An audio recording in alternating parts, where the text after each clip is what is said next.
Yes, hello everyone. Welcome to the live stream. Sorry for this big delay. Major technical difficulties. But let's first talk about what we're going to cover in this live stream. We're going to go over the benefits of intermittent fasting just once a week, and there really is tremendous benefits. I've used this plan, this schedule with so many clients over the years. I really have a hard time, getting into this intermittent fasting. I just have a hard time controlling calories. Also, it's a great plan for maintenance. But let's first, I appreciate everybody hanging in there for this. I think I'm only live on YouTube. I lost my internet connection. I don't know what's going on. And I don't know if it's just my house or maybe it's the entire block. I have no idea. But what I'm doing now is that I'm using my phone as a hotspot. So I hope I have enough bandwidth. I hope I have enough, room for this entire live stream. So unfortunately, if you lose me, really sorry about it. But let's see. I know we have a number of people hung in there, which I really appreciate. Richard, thanks for showing up. I appreciate you waiting all this time. Oh, Alma's here. Hey, Alma, thanks for showing up too. Really nice of you. Thanks for hanging in there. Jeff is here too. Let me see. It's okay, Mike. Do you want to do what you got to do? I appreciate it. Also, too, guys, I also want to apologize to everyone. I was gonna, I'm a little bit, obviously I did a big about face. I was gonna stop the live streams for a while. I have this tremendous project that I'm working on that's so time consuming. I'll talk about it really briefly and then we'll get right into the information. Plus I'll talk about it more at the end. I'm starting this whole coaching, this whole online coaching course that's gonna take me hundreds of hours to put together. It's similar to my other course. My other course is more just 45 short videos. If you're new to intermittent fasting, there's 3 to 5 minute videos that shows you how to get involved with intermittent fasting, low carb eating. I've had a number of people lose 20 pounds in 4 weeks. But what I'm working on now is more kind of like what I do here every week. I'm working on a much more detailed, intense intermittent fasting, weight loss workout, this whole course where you watch these videos and then we get together once a week. So it's just taking so much time. And I'm going away to California next week, which I'm so excited about. But I'm really going to try to stick with these live streams every single Sunday, no matter what. So here I am back again today. Unfortunately, we had this technical difficulty, but let's jump right into it. I think this is a pretty cool topic because I've had so many clients either start intermittent fasting, lose weight, and then not know what to do, how do they maintain the weight loss. And then I've also had a number of clients who just, tried intermittent fasting, thought it was too aggressive for them, said, no, I can't live my life like this. But I have found that just doing it once per week really can get a lot of benefits for people because you're going to be reducing calories for the entire week. I even like to call it more it's just a great low calorie day. If you can just eat very low calories just one day a week, you're going to control your calories throughout the month. It's just a great thing to do. Let's jump right into it. Obviously, if any questions, let me know. I wasn't sure if anyone was even going to show up today. I'm glad we have some people here, because I was so on the fence of, with the live streams. Hey, Crystal, hey, thanks for showing up. This is great. Thank you. Oh, Krill is here too. Boy, everyone really hung in there with this technical problems I had. This is Krill. Hey, Mike, I will listen as soon as I get home. P.S. Thank you for increasing muscle mass video. Oh, that sounds good. Hand-picked waving. That's cool. I guess I'm not seeing that. I'm reading hand-picked waving. It's interesting because both of those videos bombed. I did a couple of videos on how to put on muscle, how to gain weight. Some people, bodybuilders, use the term hard gainers. I always felt like I was a hard gainer, meaning that it was hard for me to gain weight and put on muscle, especially when I was younger. And a number of people requested me to do a video on how to gain muscle, how to put on body weight, and I did a couple of videos on that kind of bombed because most people come to me for weight loss and fitness in general. But Krill really enjoyed it, which is great. I appreciate that. Oh, Patel is here too. UK, thanks for showing up. This is great. Deborah, once again, thanks for showing up. Florida, listening from Florida. Great, Deborah.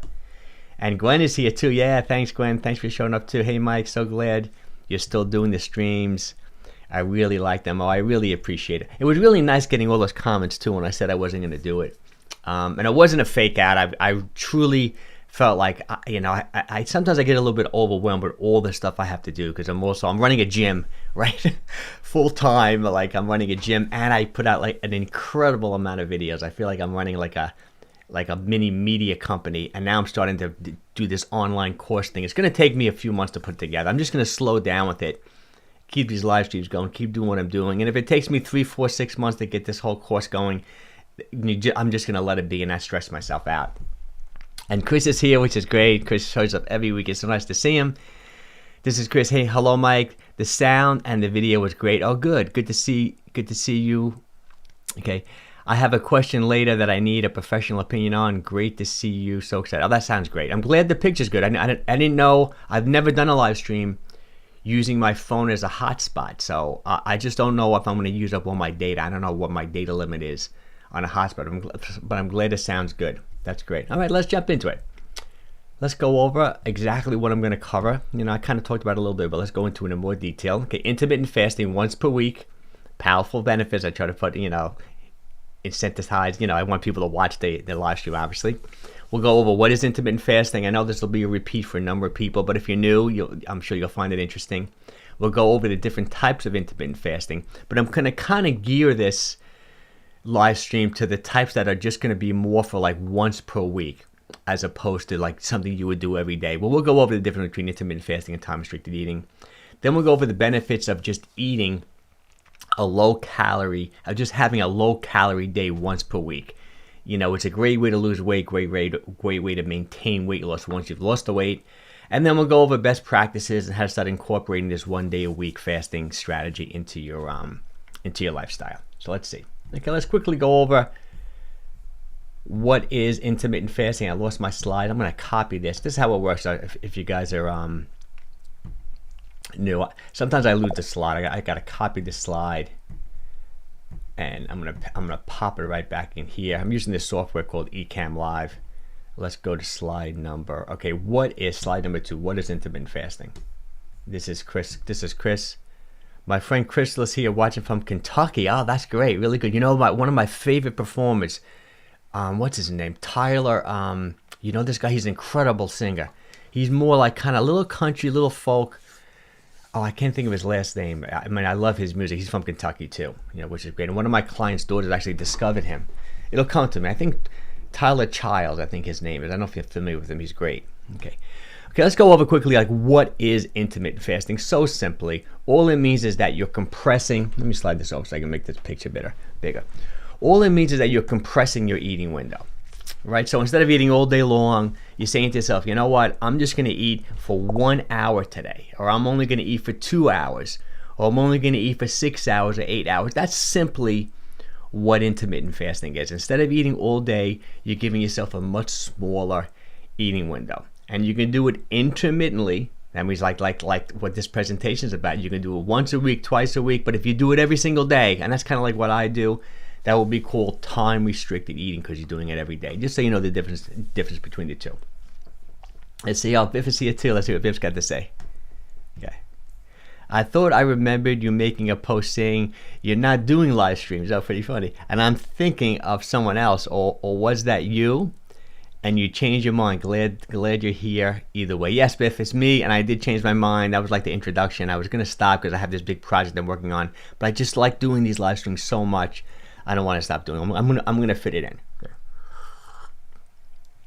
Now let's just define what being in a fasted state is.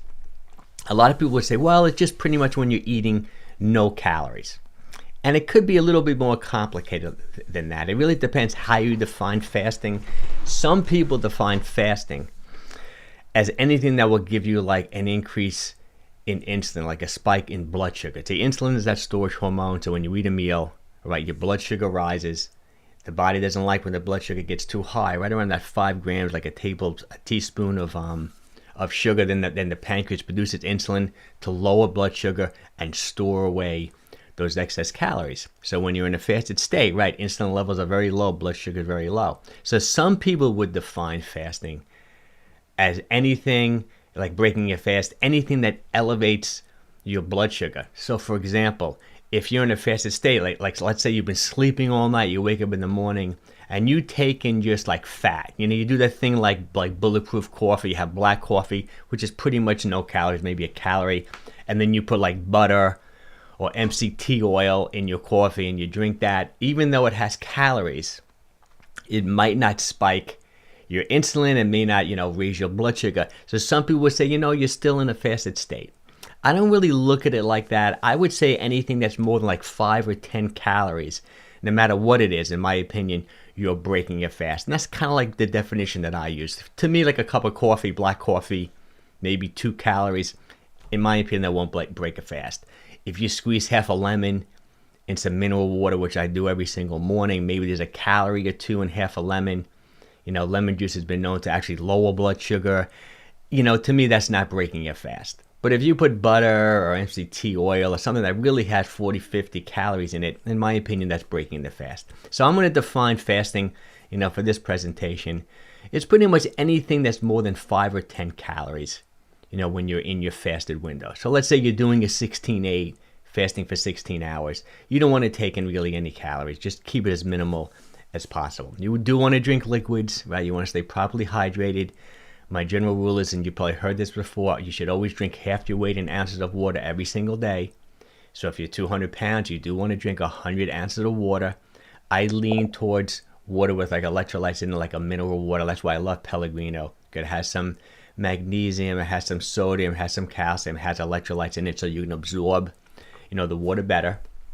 I'll go to Alexandra's back. Oh, thanks for showing up, Alexandra. I'm curious to see how you're doing this week. I know you've been on that low-calorie diet.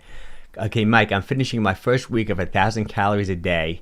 It went really good. Even the appetite went way down on the 4th day. Oh, that's cool. That's interesting. Maybe you're touching into even a mild state of ketosis. Who knows? If your appetite went down. That's great. I'm glad you're doing well, Alexander. Excellent. Okay, so like when you're in it, so whenever I'm talking about fasting, that's what we're going to talk about. We're going to keep calories extremely low. You can have black coffee, you can have green tea, herbal teas. You can drink a lot of Pellegrino water. If you want to squeeze half a lemon in your water, you can do that. Even you can put a little apple cider vinegar, a teaspoon of apple cider vinegar in your water as well. Similar to the lemon juice, that's been shown to lower blood sugar, post-meal. These are all things that you can, and some people that like to take a pinch of salt, like mineral salt, that real Realman's, from Utah, that special salt that I buy. It's called Real Salt, really cool.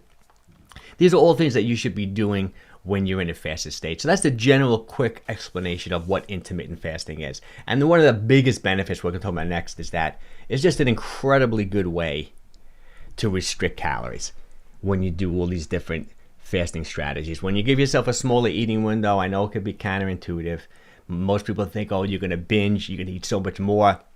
But all the research shows, and since I've been doing this for over a decade and put hundreds of people on these different strategies, 95% of the people just automatically eat less and go into a calorie deficit and lose weight. Okay, so let's talk about the big benefit of doing these strategies just one day a week.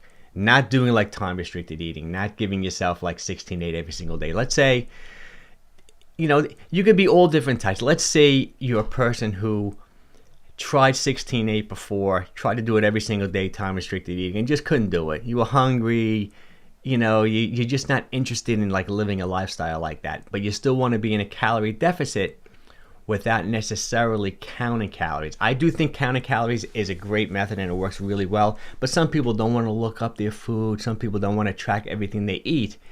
So that's where intermittent fasting and time-restricted eating works so well. So I think like one day a week of eating a low-calorie day is a great way to get into a calorie deficit for the entire month. Like for example, if you just eliminate, say you typically eat 3,000 calories a day, and then one day a week you don't eat any calories. Just think, every week, every like 8 days, because there's 3,500 calories to a pound, you're going to be like a pound lighter. You're going to lose like 4 pounds a month, literally just skipping eating one day a week. But the effects are even more compounded, and we're going to talk about that more. Let's see what Melissa's got to say. Hey, Melissa, thanks for showing up. I feel its hormonal fat doesn't spike. I feel its hormonal fat doesn't spike my insulin, and it is a hormone. When it happened, I should have worn my other glasses today because I have my contacts in. When experimented on myself and quit fat, I started gaining weight, back on high fat and losing weight. Oh, okay, so I'm going to abbreviate what Melissa. Melissa's saying that she thinks that fat doesn't spike insulin, which I do agree with her. It's like a very, very minimal. So you're not going to get that spike in insulin, if you're eating, like if you're taking in fat. And her experience is that when she quit fat, she started gaining weight again. I think a lot of it also, Melissa, has to do with how many calories you were eating and like your whole plan. I do like a relatively low carb diet. I'm a big believer in it. I think it's one of the best ways to eliminate empty calories. I don't want to constantly spike insulin when I eat. And most of my calories do come from fat, and I do recommend that for most people, but not by chasing fat. I always say that don't chase fat, meaning that I would never put fat and buttons and stuff in my coffee. I just would eat a diet, and we'll go over specific examples at the end of this live stream of all my different meals that I like to recommend, where fat just comes from the natural, whole, healthy foods that you're eating. Like you're eating whole eggs, you're eating salmon, right? You're eating sardines, you're eating avocados, and you're eating whole natural food. But if you ever put it into like MyFitnessPal and you start tracking all your macros, you're going to see probably 50% of your calories, maybe even 60% of your calories are coming from the whole natural healthy fats that are in the good whole foods that you're eating. Without like putting butter on top of a steak, or besides trying to going like chasing after a ketogenic type diet where you're using like fatty cuts of meat. That's not my style. Even though most of my calories come from fat, is from the whole natural foods I'm eating. But maybe I misunderstood your question a little bit. Oh, Crystal, I'm back. Oh, cool, great. Let's see. Yes, keeping carbs extremely low and high fat. That works. I like that. As long as you're taking in an adequate amount of protein. Because that's why like a true ketogenic type diet, it really is a low protein diet. Maybe less than 10% of your calories come from protein. It's really high fat, very low carb, and pretty low protein too. So when it comes to maintaining muscle mass and all of that, I don't really like a ketogenic, like a traditional strict ketogenic diet long term. I'm more of a lower carb, low to moderate carb guy. Like me, my sweet spot for me is about 100 grams of carbs a day. Depending upon like how active you are, I would vary that. But I think, and then taking in an adequate amount of protein, because protein can spike insulin a little too. That's why true ketogenic people don't necessarily like eating too much protein, but I think it's so important for maintaining muscle mass, especially when you get older. So my general diet is a whole natural food diet, relatively low in carbohydrates, high fiber type carbs like vegetables, some fruits, low glycemic type carbohydrates. I like to eat a high protein. I don't even consider it high protein. I think it's an adequate amount of protein, but most people would consider it higher protein, like 0.7 grams times your body weight or 0.9 grams times your lean mass. And then also I want to eat high fiber and then keep calories under control, but if you calculate the macros, most of the calories are actually coming from fat, from I'm going to be repeating myself a little bit, from the sardines, from the avocados, from like the mackerel, from all the fatty fishes, from the salmon, things like that. And even lean, I eat red meat, but lean cuts of meat, and you'll see. Okay, so let's go over. So one of the biggest benefits of this one meal a day diet, I mean this one meal, okay, I'm off track. One of the biggest benefits of like intermittent fasting once per week or having one low calorie week is that it's such an easy way for me to put someone or for yourself to get into a calorie deficit without driving yourself crazy. It's so simple. Another tremendous benefit is one day of like not eating, or one day of just going very low calorie, which will be like maybe 25% of your normal calories. So if you're eating 2,000 calories a day, like one day you only eat 500 calories, you're doing some other things besides burning stored energy, right? And losing some body fat. You're depleting your glycogen stores. And what I mean by glycogen stores is similar to before. Like say you have a big meal. Say you're having like a big hamburger with French fries, not the healthiest meal, like a high calorie meal. You're taking in 1,500 calories. There's a lot of carbohydrates in that meal.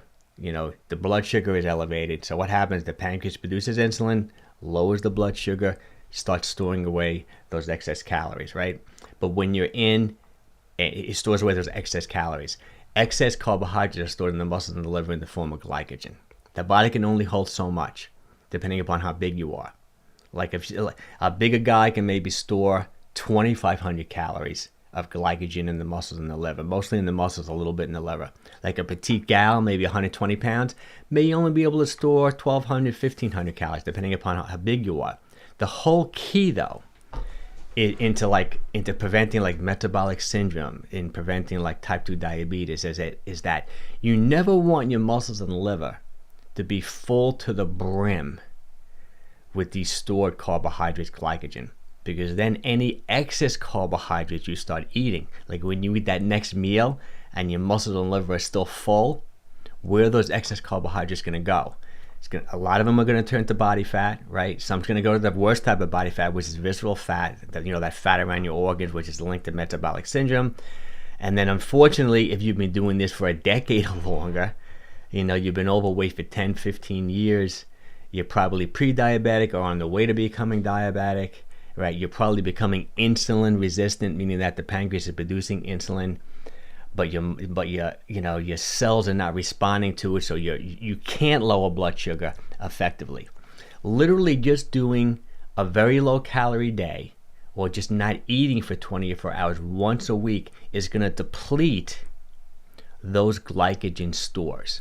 Maybe not totally, but it's really going to drop them down. See, that's the key. That's why I do like the low carb eating. That's the key to the whole thing, I think, to being like healthy, to preventing all metabolic syndrome and type 2 diabetes, is you never want your muscles and liver full to the brim with stored carbohydrates, with glycogen. So just by eating very low calorie, or for fasting, say 24 hours, or doing some of the other techniques we're going to talk about once per week, you're going to burn up all those stored carbohydrates in your muscles and in your liver. And then just think, it's not like they fill up instantly. So let's say you do like a 24-hour fast on a Monday, right? You're going to deplete like 2,000, 1,500 calories of glycogen stored in your muscles. So then when you go to eat the next day, you have room to store away those excess carbohydrates. Oh, it's kind of like a double whammy, like not eating for one day or doing a very low calorie day for one day. Not only are you getting the benefit of actually burning stored energy, burning body fat, burning up carbohydrates, and you're also going to lose a lot of water weight, because you store about 3 to 4 grams of water for every gram of glycogen you hold, so you're going to lose a lot of water weight, get rid of the bloat.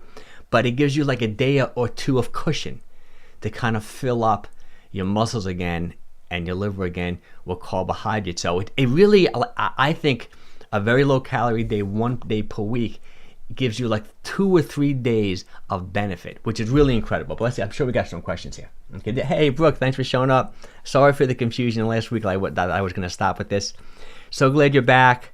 I fast every Monday, just like you say. That's great. I love doing that. I think that's going to see when I get to the best practices. I think it's the best day of the week to do it. I think Monday is a great 24-hour fast. I used to do that a lot. Today is my OMAD day, so I kind of do this 1 day a week with an OMAD diet, which I think that's a great way to do it. Like today's the day where I give myself like a 1 hour eating window. It's a pretty low calorie day for me. So I'm depleting my stored glycogen in my muscles and my liver. Since I eat a relatively low carb diet, I may dip into a state of ketosis. I might be in ketosis right now, actually, because I didn't really have a cheat meal last night like I typically would do on a Saturday. So I love it. I love this idea of, this is a great way too, if you're totally new to intermittent fasting. You don't even have to call it intermittent fasting. If you can just like 1 day a week on a Monday say, I'm only going to eat like 700 calories today, it would be tremendous for you. It's going to put you in a calorie deficit for the week and for the month. You're going to deplete that stored glycogen. Then we get into these hormonal benefits, which is the third point in this slide. It's gonna kind of sway your body in the right direction for burning fat. There's something called the insulin-glucagon relationship. It can be a little complicated, but not really. Let's see. So we understand insulin already, right? Insulin's there to store away those excess calories, right? Whenever you eat a meal, the lower blood sugar, pancreas produces insulin, opens the door to store away those excess calories, right? If your blood sugar gets too low, right, glucagon is like the inverse of insulin. Glucagon like helps release carbohydrates to be, to elevate blood sugar to be burned up. Also helps release fat. Some people consider it like the fat burning hormone. When you're in like a low calorie state, or you've been fasting, insulin is low, glucagon is high. That's the optimal fat burning state. The worst thing you could be is like insulin really high, because when insulin is high, it's really difficult for the body to release, fat, to release carbohydrates to burn up, because insulin is helping store it. Glucagon is really low. So when you just do one day of a low calorie day or one day of a fasting day, you're switching your hormones in the right direction. Low insulin, high glucagon, which is so key. And if you keep on doing that over and over and over again, like one fast a week or one low calorie day a week, it kind of like sticks. As like, for example, if you were doing the opposite, like I said earlier, if you've been overeating, right, and for like years, and you're constantly spiking that insulin and that glucagon is constantly low, you're going to wind up with all the negative things we're talking about, like insulin resistance and type 2 diabetes and high blood pressure, high cholesterol. Or, you pretty much your metabolism, is going to be just tilted in the wrong direction to poor health. Okay. So number 4, the fourth point is it's going to increase your insulin sensitivity. So kind of everything I explained. When you consistently keep insulin low, then when you do eat a meal and your pancreas produces insulin, it works really well. It's almost like not crying wolf. If you're constantly doing the bad things over and over again, it's going to stop working. So it increases your insulin sensitivity. Now, other things do too, like weightlifting is a great way to increase your insulin sensitivity because muscles are like a sponge for carbohydrates, like I explained. Right? Now, the 5th point, which is a big point too, is autophagy. Some people fast purely for autophagy, and it could be a little complicated, and it is somewhat of a never-ending process. Like I said, even lifting weights increases autophagy, and autophagy just means that the body recycles like weakened, damaged organoids. It's kind of like autophagy is almost like the repair system within the body, kind of like fixes things. Like you go into recovery mode. Like if you're constantly eating and constantly growing, like whatever you're eating, you're kind of like growing. Some people say mTOR, like the mTOR pathways is signaling growth. Autophagy is somewhat downregulated.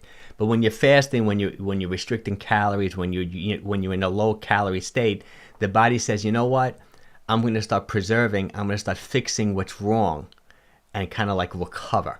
So a lot of people fast just for autophagy, and it gets a little confusing on exactly when autophagy does kick in and when you get the max benefit and when you reach your point of diminishing returns. But generally, the general rule is the longer you fast, the more you upregulate autophagy. Some people don't even think a 16-hour fast gives you too much. You may get a little bit from a 16, but I think once you start getting into those like 23-hour fast, like the OMAD diet, or a 24-hour fast, or a 36-hour fast, I think you're getting some good autophagy benefit. And it's somewhat debatable, but that's my feeling on it. And then the 6th point is it's such an easy diet to follow. I have people who could never think they could do time restricted eating or intermittent fasting. I say, you know what, why don't you just one day a week see if you can just eat 700 calories. And they do it, and they get great results with it. Let's see Alexandra again here. Okay, that sounds very similar to the 5-2 diet, except it's called 1-6. Yeah, exactly. That's a great way to look at it, Alexander. You'll see in the next slide. We'll talk about that a little bit, but I think that's a great way to look at it. It's like a 1-6, and it could be multiple different things. I kind of jumped a little bit with this slide. Let me see Let me see if I got number 4 here. What best practices? I wanted to go over before I jump to this. The different right. I should have went over this a little bit more. These are like the most popular types of intermittent fasting, which is 16-8. Where you fast for 16 hours, taking all your calories with an 8-hour eating window.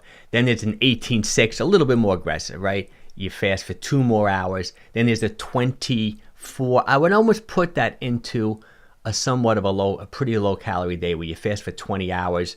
Then you maybe have 2 meals. Some people call that the warrior diet. There was that book written many years ago. You're taking 2 meals within like a 4-hour eating window. But these below here, once per week, this is what I'm talking about for today. You do a 24-hour fast once per week. You're literally somewhat aggressive, but no calories 1 day a week. Maybe you wouldn't want to start with that, something you may want to work towards. 1 meal a day, the OMAD diet. I like that one a lot, where you fast for 23 hours, taking all your calories within a 1-hour eating window. You can even do it within a 2-hour eating window. You'll still be in a good calorie-restricted state.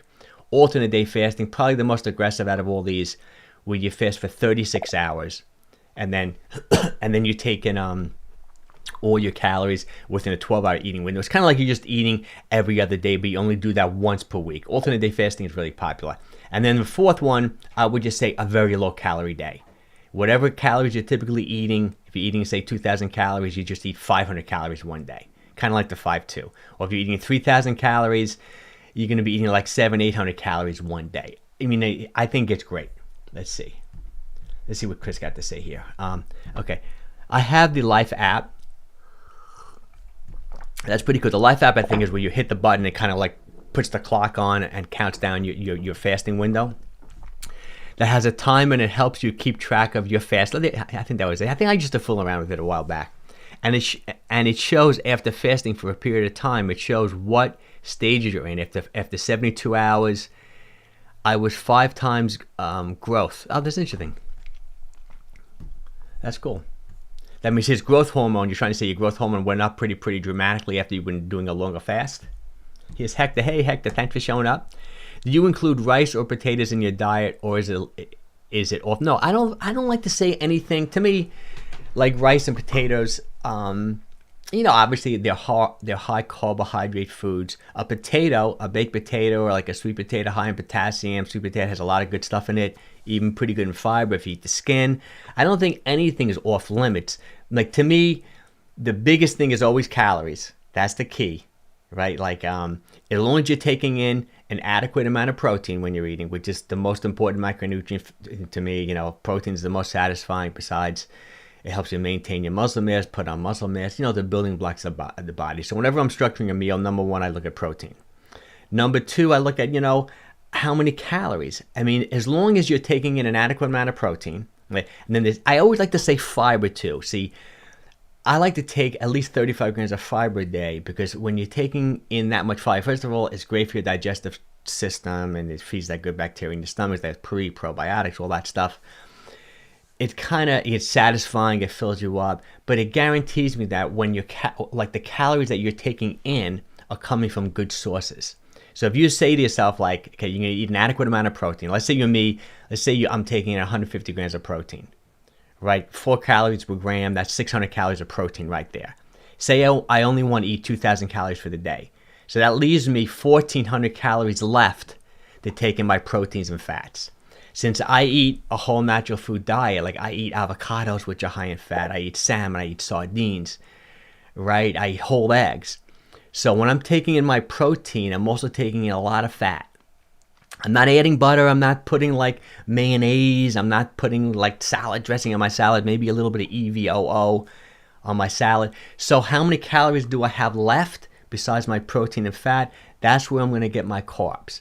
For me personally, I like to keep calories under control by going with more of those high fiber type carbs. So me, I probably wouldn't do rice too often, because it's kind of high in calories and doesn't have too much nutrition in it. It's somewhat of a higher glycemic carb. I'm going to show you a picture of when I have sushi and what I do at the end of this, though, which is going to be really interesting for you, Hector. I think you're going to like it. But, I mean, I'll have a baked potato now and then because it's so high in potassium and only 110 calories. But, I will eat whatever I want as long as I keep my calories under control. So I don't think rice and potatoes are bad as long as you're not going crazy with it. You're not having like paella, and it's like you eat an amount of rice with like unhealthy oils on top of it. You know what I mean? But to have a baked potato or sweet potato, as long as you don't douse it with like sour cream and tons of oils and things like that, I think is totally acceptable, as long as it fits into your whole plan. So calories, protein, fiber. That's the key. Those are the 3 things I always like to keep an eye on: calories, protein, and fiber. And you can never go wrong. You can pretty much eat whatever you want as long as you stay within those guidelines. Here, let's see, Chris. Okay. You're welcome, Crystal. Okay, good. So she's talking to Crystal. That's great. Okay, so we got that. So then we get the type. We went over the types, right? We went over the benefits. Let's go over now like the best practices, like what we're talking about, which I've been kind of talking about the whole time. Okay, so I like to say Monday. That's why I have a highlighted. Same as Brooke likes to do it on Monday too. I think Monday's probably one of the better days. I think Sunday or Monday. If you want to do a 24-hour fast, I think Monday's the best. It's a busy day, keeps your mind off everything. And you want to stay properly hydrated. Drink half your weight in ounces of water. You can drink your black coffee, your green tea, put your pinch of salt in your mineral water. Do things, keep your mind off everything. I like hibiscus tea in the evening too. Okay, so I think Monday's a great day to do this.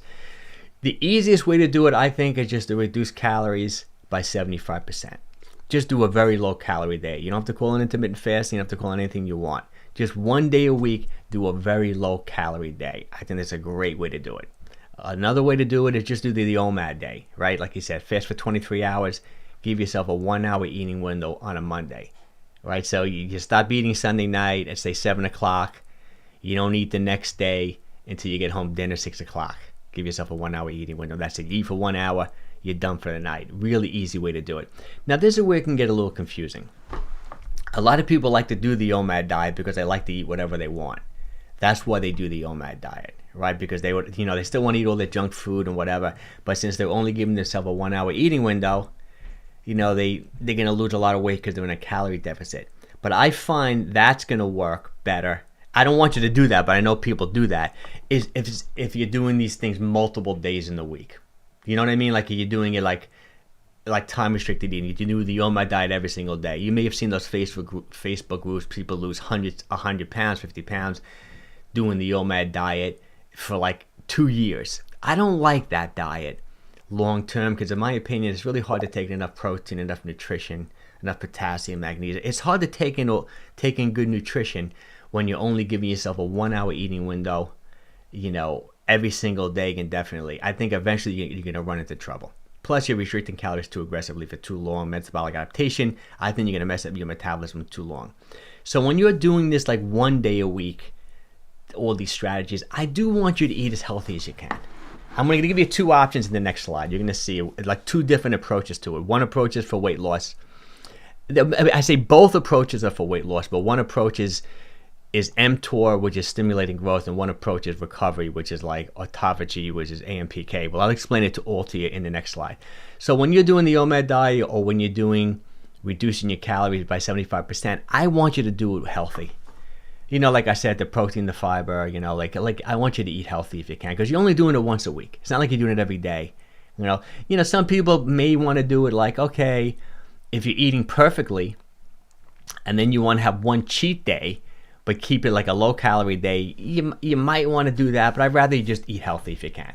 Let's see what Alexander had got to say. Okay, so if I eat only 500 to 600 calories in a day, should it be all proteins to protect the muscles? That's what we're going to cover in the next slide, but you can do that, and I kind of like that, because that would be interesting. That's an interesting thing. It'd be like one carnivore day. I was almost going to add that to this slide. That's like one carnivore day, which you're going to help. You're going to really deplete all your stored glycogen that particular day.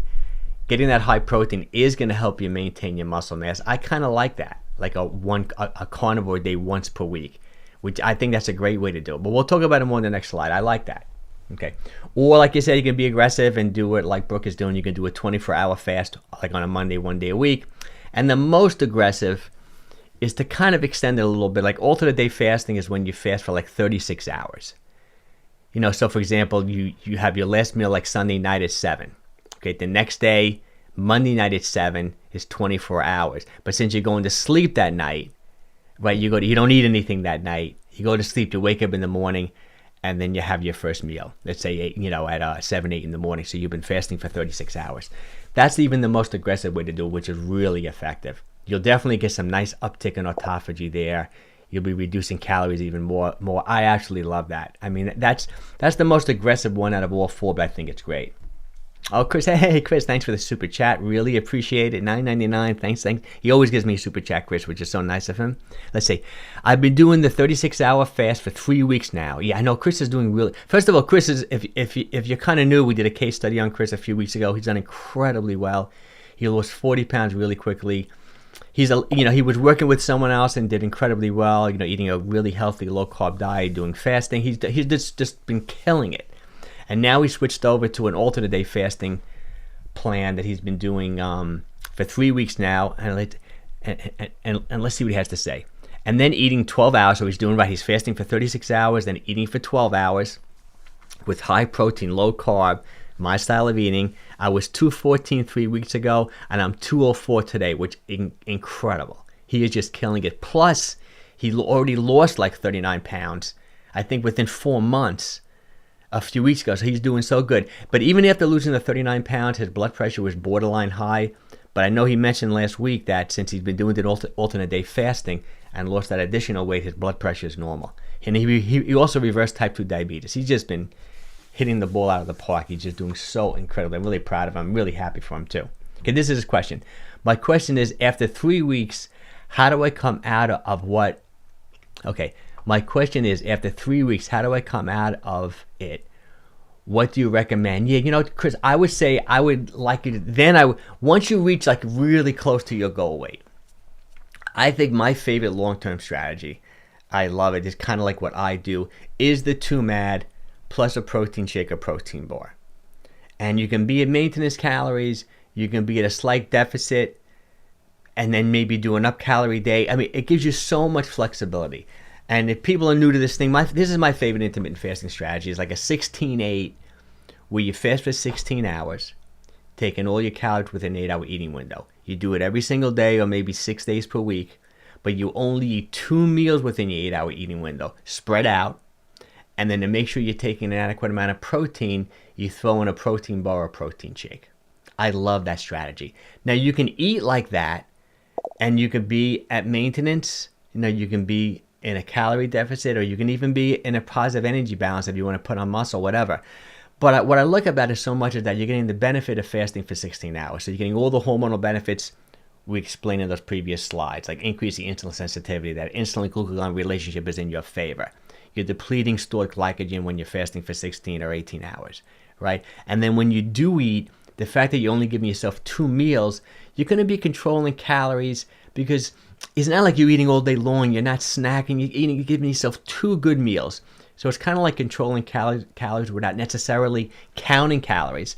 And then to make sure you're getting in an adequate amount of protein, you throw in there a protein bar or protein shake, right? And then it gets a little debatable, because the new research is leaning more towards early time-restricted eating. I talked about this in the past. It's kind of like what I switched over to. I have to say, I liked it in the beginning. I still do miss, though, because my kids were home not that long ago, not eating dinner with them at like 7:30 at night. Like, it seems like the new research is saying that if you're taking protein earlier in the day, due to most of your circadian rhythm, and I've talked about this before too, your circadian rhythm is your 24-hour internal clock. It regulates like everything in your body. It regulates your metabolism, your hormones, your genes, right? And what controls your circadian rhythm is the time of day in which like sunlight hits your body. That's why I like taking walks first thing in the morning, without my sunglasses on, without any sunscreen, because you want to set your circadian rhythm. The time you go to sleep, the time you wake up. That's why it's good to go to sleep and wake up the same time every day. The time in which you eat your first meal kind of jumpstarts your metabolism and makes a lot of good things happen. So when it comes to like maintaining muscle mass and putting on muscle, and even for your circadian rhythm, it's probably a good idea to taking calories earlier in the day. So I typically, and I did this, me and my wife did it for over 10 years, like we would fast, skip breakfast, maybe break our fast 12, 1 o'clock. I was really doing a lot of 18-6 for a long time too, where I would break my fast 2 o'clock and then have like a 7 o'clock dinner, something like that. But I did switch over to now more, I try to take in calories around 10 in the morning. I may just do a protein bar or protein shake. I may eat some eggs, I have a real meal, but I try to take in calories around 10, and then I eat 2 meals, maybe one at 1 and maybe one at like 5:30 in the evening. And that would be probably the best ideal schedule. But excluding all that, just doing 16-8 2MAD plus a protein bar, protein shake at any 8-hour eating window, I think you'll get tremendous benefit. And that's how I would probably ease you out, Chris. See, I'm so confident with you in that. I know you'll count calories if you have to. You're so motivated now because you've done so well that I think you can use 2MAD plus a protein shake in any way you want. Meaning that if you want to just do maintenance, right? If you want to get into a calorie deficit, you just tighten up your meals within those 2 meals. Like eat a little bit less for the 2 meals. If you know you're going to like a wedding or something like that, and you know you're just gonna have a cheat day and you're just gonna eat like an insane amount of food one day, I know you'll just fast for 24 hours the day before or something. You know what I mean? I know you're in. I mean, you got it. But yes, that would be my ideal diet for you as maintenance. 2MAD plus a protein shake, I think would be great. 16-8. Hey, Crystal, let's see what she got. Crystal, Chris is killing it. Yeah, I'm a big, he really is. He is just absolutely, he is killing. Let's go, get better together. I totally agree. Okay. Would it mess my body up to do 2 more weeks of 36-12 fasting schedule? Like, how many, you've been doing it 3 weeks, right? You can probably go 2 more weeks. I wouldn't go much more beyond 5. I always like to say 6 weeks would be max to me. But you've been in a calorie deficit for a long time because you've been doing because you lost 40 pounds, 39 pounds in the 4 months. And I forgot to ask you, did you ever take a diet break at any one point? Like before you switched over to this alternate day fasting, did you take a week or 2 weeks off and go up to maintenance? Because that's probably one thing I would probably want you to do. Especially if you do this for 2 more weeks, definitely. After the 2 weeks, and don't get upset if you gain a little bit of weight, but I probably want you to go up to close to maintenance calories for a week or two. Like not lose any weight for a couple of weeks. Maybe even if you gain a pound or two, a little water weight. Like I say, my general rule is 15 times your body weight would be maintenance calories. So if you're 200, you eat 3,000 calories a day. If you're concerned about going that high, eat like 2,750 or something like that. But I still would want you to do that with maybe the 2MAD protein shake. Like you can switch over to 2MAD protein shake in a week or two, but make sure you're taking in more calories. Unless you feel mentally it's going to just totally mess you up. I don't want to throw you off because you're doing so good. But I probably... And what is your total goal weight, Chris? Like, do you just want to be 200? Is that like perfect for you? If that's perfect for you and you're 204 now, maybe do this 1 more week and then switch over to 2MAD plus a protein shake, something like that. But we'll talk about it more and more, for sure. Okay. So this is kind of what Alexandra was asking, but this is what I mean by if you're gonna do this intermittent fasting 1 day per week. First I want to see what Chris has to say. Okay. I took 2. Oh, you did. Okay, good. I took 2 diet breaks 1 week each. On the breaks, I did 2MAD plus a shake, high protein. Those weeks, 200 grams of protein. Good. That's good. As long as you've been doing that, if you want to go, maybe go 1 more week on this alternate day fasting. Unless you feel like you need to take a break now, you could, and then take a week off again. Do the 3,000 calories, 26 2MAD protein shake, 200 grams of protein. Do that. That sounds great. I like that a lot. Okay. So this is what I mean by 3 options. This is like the 3 ways I would probably use this when it comes to like the type of foods you should eat when you're doing that very low calorie day. It depends on what your mindset is. If you're still in the mindset that like Alexandra's, it seems like she's concerned, and I agree, this is more me. I don't want to lose any muscle mass, I want to lose my body fat, maintain my muscle mass. I don't want to down-regulate mTOR. I know a lot of people would get on my case or would criticize me, say, Mike, you are recommending way too much protein. mTOR is too much growth signaling. You're going to be spiking, insulin constantly, insulin-like growth factors. If you have anything bad in your body, like a tumor, blah, blah, this or that, you're going to be, feeding it.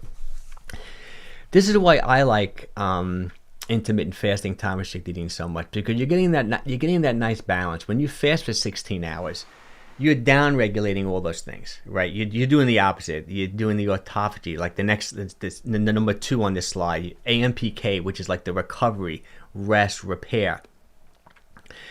So when you cycle between fasting for 16 hours or doing a 24-hour fast once a week, you're getting, in my opinion, the best of both worlds, because you do want the mTOR, you want the growth, you want the muscle, you want to maintain your muscle mass. But if you were maybe just like pounding protein and just eating 7-8 times a day like half the country does all day long, constantly spiking, growing, insulin growing, I would say I would be a little concerned. But the fact that you can fast for 16 hours and then take in your proteins and and your good food within an 8-hour eating window, I think you're getting the best of both worlds. So one way of doing this 1 day a week fasting or a low calorie day is to do it with high protein. You can do carnivore like Alexandra was talking about. Or I would still rather you just do like my style of eating. You have a low calorie day. Let's say you're having a 4-ounce piece of salmon. You're having a little bit of broccoli, right? You're having just a couple of, some berries, like a low calorie day, right? If you're doing all that, eat your normal meal, you take in your, whatever, your 700-800 calories in like that one meal like that. All meals I'm going to be showing you in the next slide, all different pictures. So that would be one approach. But if your main goal is you want to, like, you're thinking longevity, you're thinking, you want to upregulate autophagy, you might want to do almost a very low or no protein day. And this would be kind of like, and his name comes up a lot when I do these live streams, Walter Longo. He wrote the book, The Longevity Diet. And he has this thing called the fasting mimicking diet, which is, he tries to mimic a fasted state, but he does give you food for 5 days. But the food that he gives you It's very low in protein. It's more like a vegetarian, vegan-ish type diet, which is not going to spike insulin too much. It's not going to it's not going to stimulate that mTOR, that growth factor. So even though you're taking in food, you're kind of in that fasted state. That's what he calls it, the fasting mimicking diet. Like he wants to upregulate autophagy. He wants to AMPK the sirtuins. He wants to like go into repair mode, fix things. It's kind of like a healing process. So if you want to do this like a low calorie day or this intermittent fasting day 1 day a week, and your main concern is 100% autophagy, health, longevity, you might want to do a very low protein day and just like eat vegetables. You drink like a celery juice, you have a nice big salad. You're still going to pick up a little bit of protein. Even broccoli has on a percentage basis has a lot of protein in it. You may want to do a day like that. It's really up to you. I think both ways work because both ways are just great ways to control calories. I like both. Sometimes I'll do that. I'll do like a no meat day, very low calorie, try to stimulate autophagy. Like I'll do that. But in my mind, I'd rather just fast for 24 hours. I'll just do that. And I'm getting all that right there too, right? So, but this, if you want to eat, you want to do a very low calorie day, you can go either way. And then some people, like I said, I don't really want you to do this, but it still will work. Like this would be something if you're the person who's been eating healthy, doing well, not necessarily, maybe doesn't necessarily want to lose weight, say you want maintenance, and you say, I just need a cheat meal like once a week. I'd probably want you to do that cheat meal in more like an OMAD. I don't know if more like in an OMAD mindset, meaning that give yourself a 1 hour eating window, eat whatever you want. You're still not going to go crazy with the calories. You'll still get a lot of benefit. I think it's a good cheat day, to do like, and some people don't even like the cheat meal. That's kind of like a bodybuilding term, cheat meal. You may see The Rock, like Dwayne Johnson, talk about eat like 3 pizzas on his cheat day. So, you can also use it like that too, and I find that to be effective too. If you're just like, you've been eating really good and you just need, I need to eat a pepperoni pizza or something. You go, I don't know how low calorie it'll be, but it's still, even though like when you give yourself a 1 hour eating window and you eat kind of what you want, most people are still going to be in a calorie deficit, for the day. So that's another way of doing it, but I'd rather you do the other ways. Let's see, okay. What is your take on, what is your take on balding at young age of 25 and losing a lot of hair, kind of going bald while very healthy lifestyle? I know, I can't say that I'm an expert on that. It's funny because my father's been a hairdresser. He owned a hair salon for 48 years, New York, like one of the best hairdressers in New York. He was like, really known for that. I'll ask him if you want to show up next week and see what he has to say about it.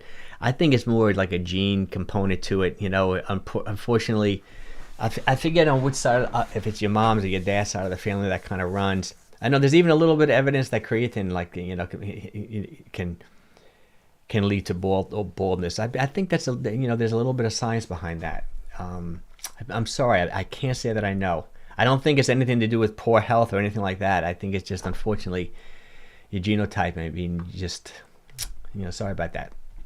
Okay. What did Chris do to lose the 40 pounds? It's interesting, Beth. We did a whole 2 hour, 90 minute, almost 2 hour podcast on it. He did a lot of aggressive things. He would fast for, I would definitely probably want you to watch the whole live stream, but he ate a low carb diet. He worked with this guy. I forget his name.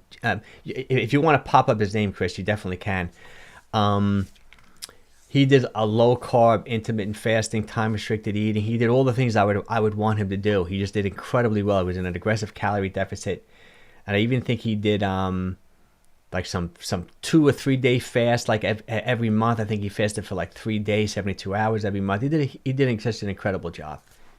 So his goal weight, Chris's goal weight is 175. So yeah, maybe 1 more week of alternate day fasting, then take a week off, diet break, and then maybe go 2 MAD. But if you still want to get the 175, maybe the 2 MAD plus a protein shake still keep you in a calorie deficit. That's great. And then a lot of it too, Chris, is just how you're feeling, like your energy level, what's going on. And I know you've been going to the gym too, which is great. So, we have to take that all into account. Okay, let's see. Okay, now this I just Q&A, but like, I always like to do this. Let me show you some meals that I love. This like, and most of these meals I think I've been eating this week. Let me talk about this since we talked about rice. Let me tell you a trick.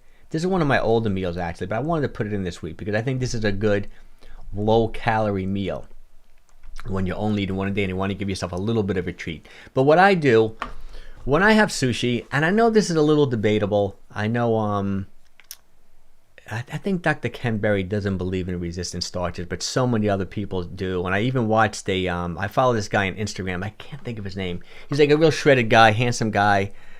He's like a young guy in his 30s. His wife's on there with him too all the time. And what he does, he uses a 24-hour blood glucose monitor. He has a monitor on. And what he does is that he eats foods, and then he waits 45 minutes, and he waits like 2 hours, and he'll do a video showing like what spikes his blood sugar. And there's something called resistant starches. And this is something that if you do like eating white rice, and if you do like eating like baked potatoes or like starchy type carbs, that can possibly give you a quick big spike in insulin. You can actually refrigerate like white rice, or you can refrigerate like white potatoes the day before for 24 hours. And some people feel, and I do believe this is true, and I've seen people do this blood glucose monitor, these carbohydrates, these starches become resistant to digestion to some degree. So you will not get anywhere near of a blood sugar spike when you do that. So what I do is that when I know I'm going to have like sushi like this, and I love this, I just don't do it too often.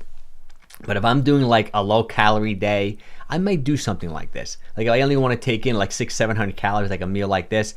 I'll buy the sushi roll the day before. I'll put it in the refrigerator, and the rice chemically changes and becomes a resistant starch, which is really cool. So I'm eliminating like a lot of the calories, the blood sugar spike from this sushi. And I always add a little bit of berries just to make it fun. And I love ginger, it's that ginger. So this is like an example of if you want to do something like that. Refrigerating your potatoes, if you like potato salads, things like that, I would make it with extra virgin olive oil, not mayonnaise and things like that.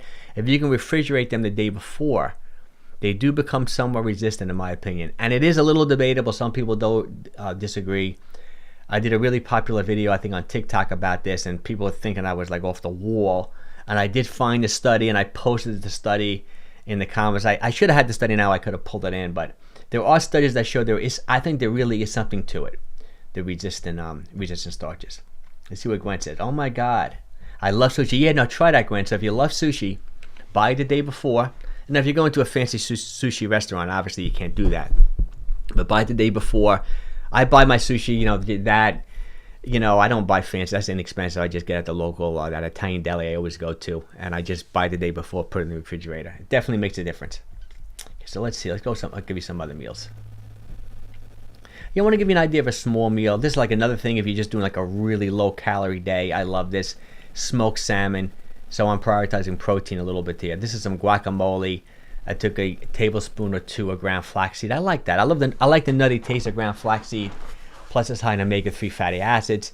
Some raspberries, some low sugar fruits. And just to increase the protein and the fiber, that's a no-cal bar. 21 grams of protein, 15 grams of fiber. Low net carb bar, because the fiber is so high. But you know what the interesting erythritol, that's how you pronounce it, erythritol. There's been a lot of talk about that this week in the press. I don't know if you're familiar with those sugar alcohols, the artificial sweeteners.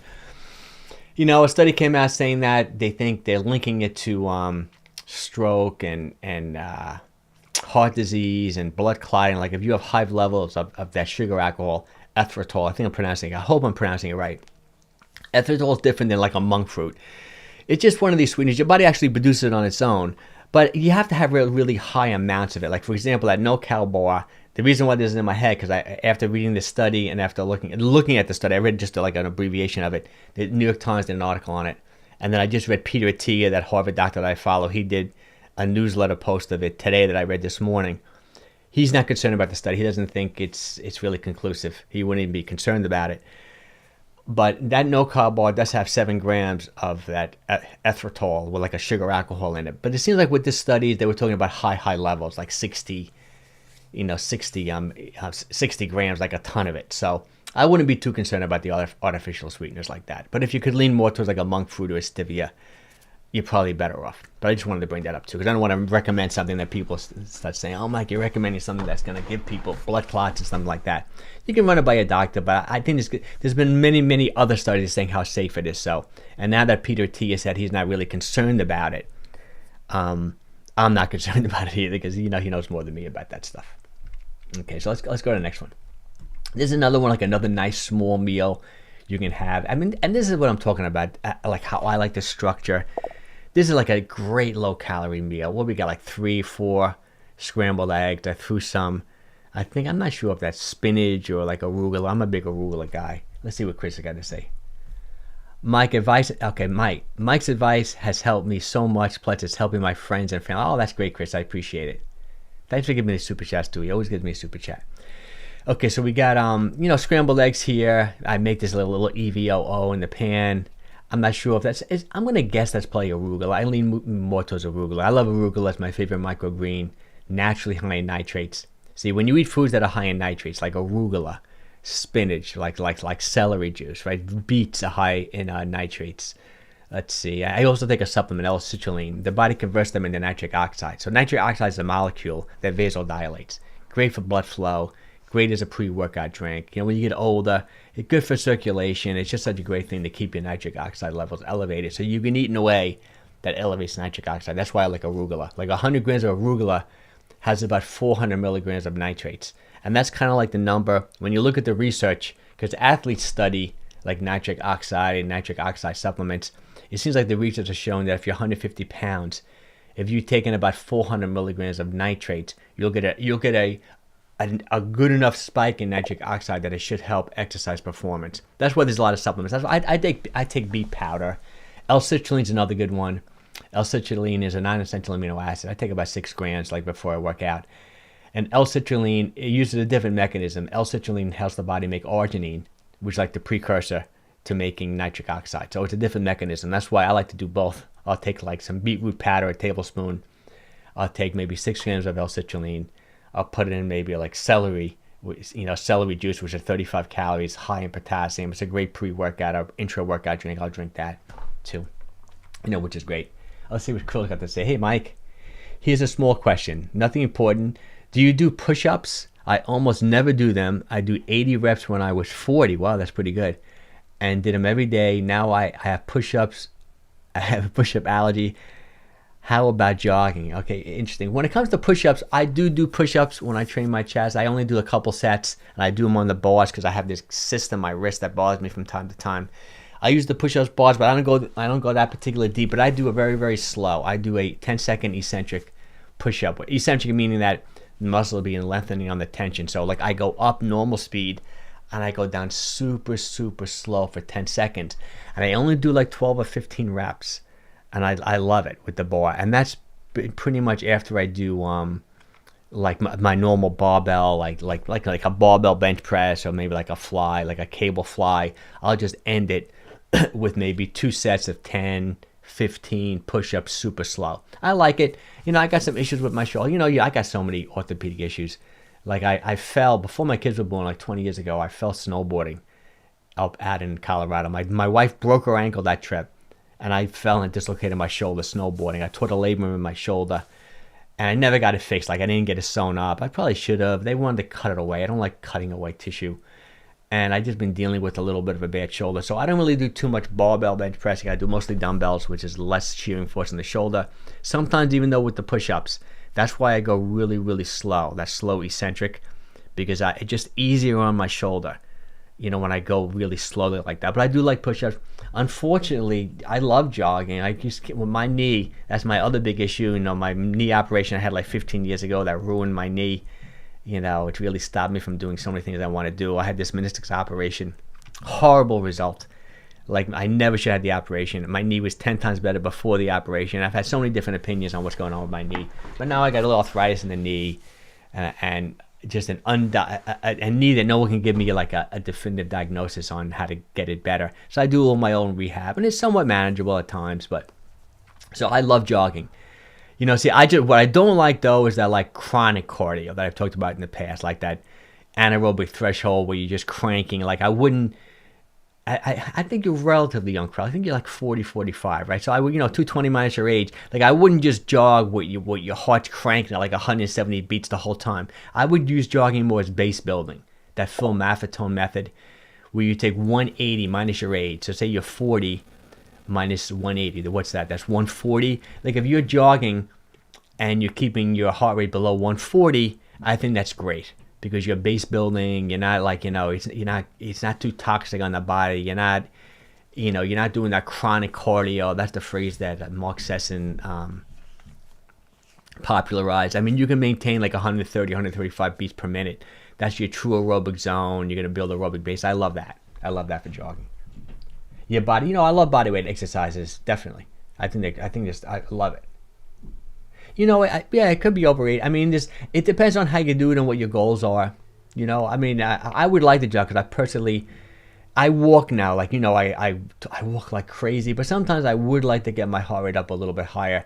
I recently just got a treadmill at my house instead of my gym, which I love. So now, the great thing about the treadmill in my house, even though I'd rather be outside, but the weather's been so-so in New York lately, I can use the incline. I can put it at 10 degrees and kind of get my heart rate up. 15 degrees to get my heart rate up without putting too much stress on my knee, which I love, which is great.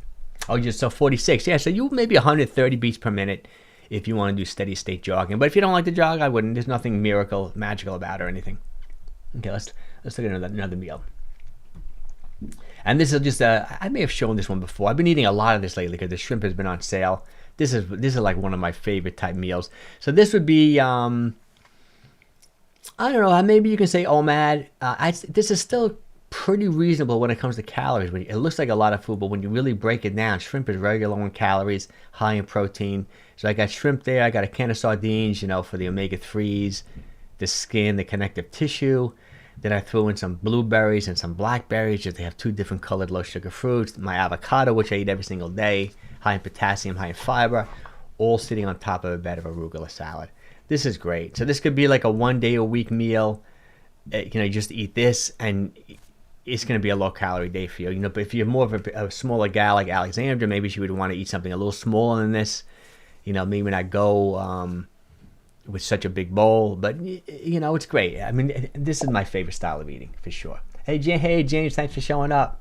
I didn't realize you were in California. I got to ask my friend, Steve, exactly what part he's from. I know we're flying into LA, and then he lives up in the countryside. But I'm not sure if he'll even want me to say where he lives. You never know. I got to check with him. But I looked on the weather forecast. Seems like the weather is getting a little better in California, so I can't wait to be out there next week. Okay, so this is James. Good morning, Mike. As you know, my goal is 9 to 10% body fat. It sounds great. With muscle gain. Okay. Let me read this over again. Good morning, Mike. As you know, my goal is 5 to 10% body fat. With muscle gain, got off track in the summer. Okay. Been back since December 20th. Weight was 139.6 at 5'7". Oh, that sounds great, James. You're killing it. I think that sounds really good. You're right on track. That's good. Everyone got messed up in December. Okay, let's see. Chris first. My goal is 175. I'm 43, 5'10". Is that a good goal weight? Muscle building in the gym as well. 170. Let's see. 5'10", 175. I think that's great. Definitely. Let me see. 155. I always say every inch is like 10 pounds on a man in general, depending upon their frame, is a kind of rule.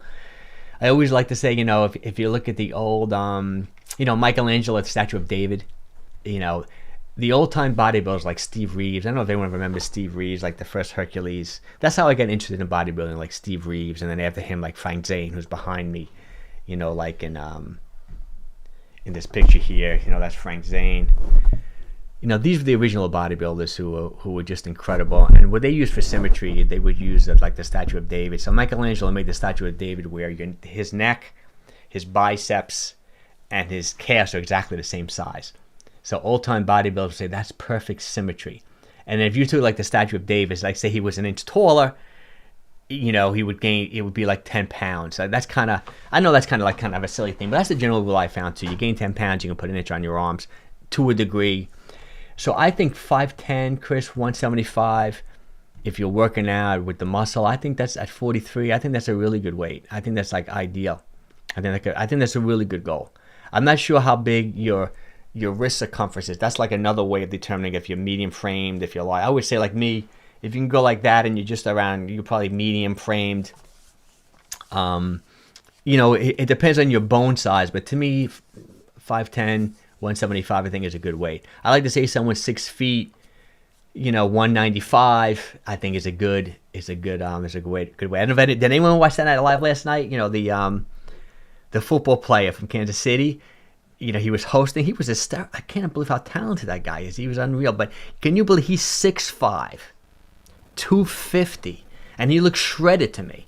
Like 6'5", 250, and like lean as can be.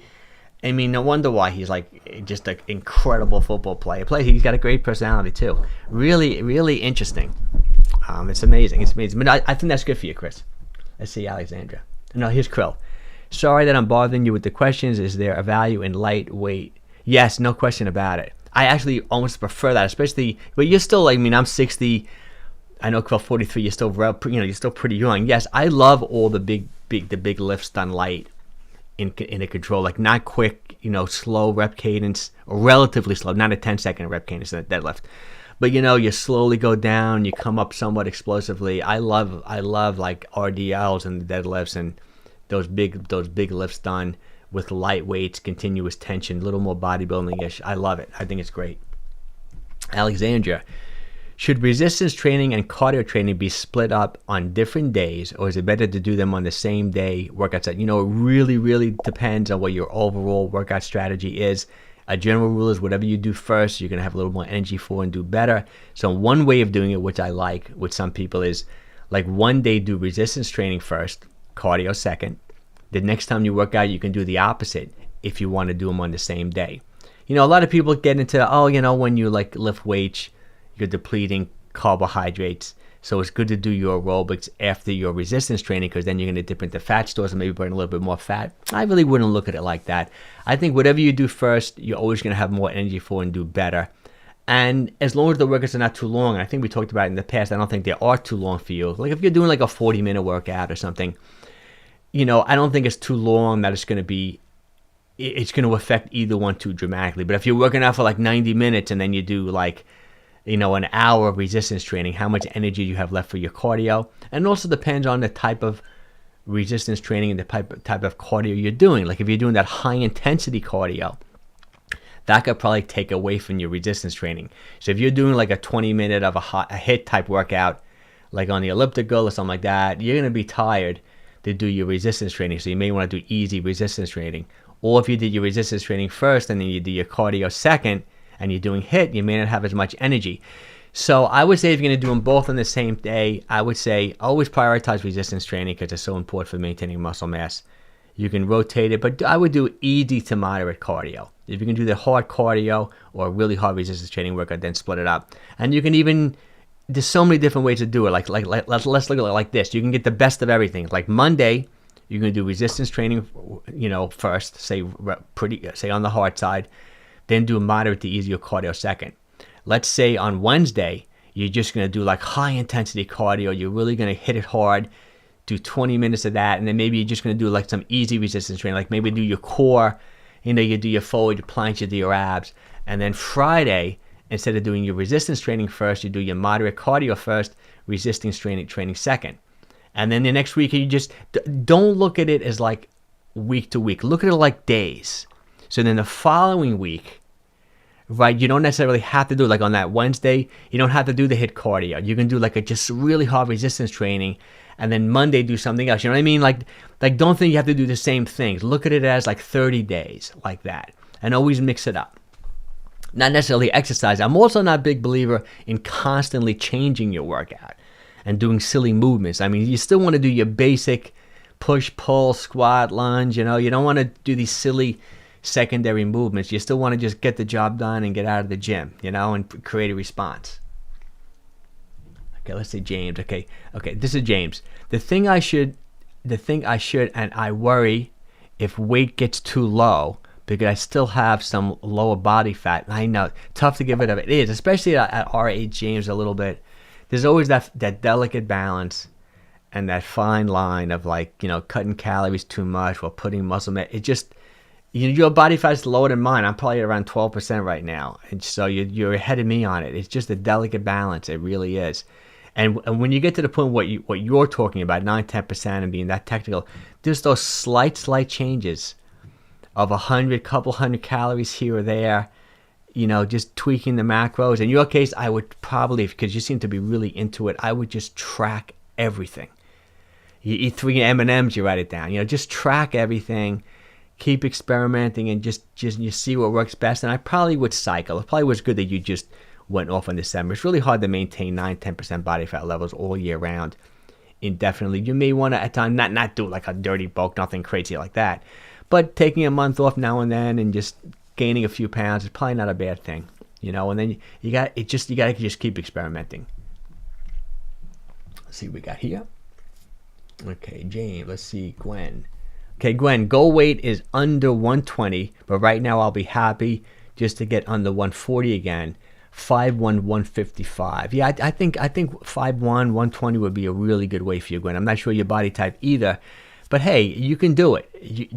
You can do it. I mean, even 140 is not like, I know you'd like to be 120, but 140 is still, if you can get under 140, it's still good, right? The whole thing is these little steps. It's just consistently.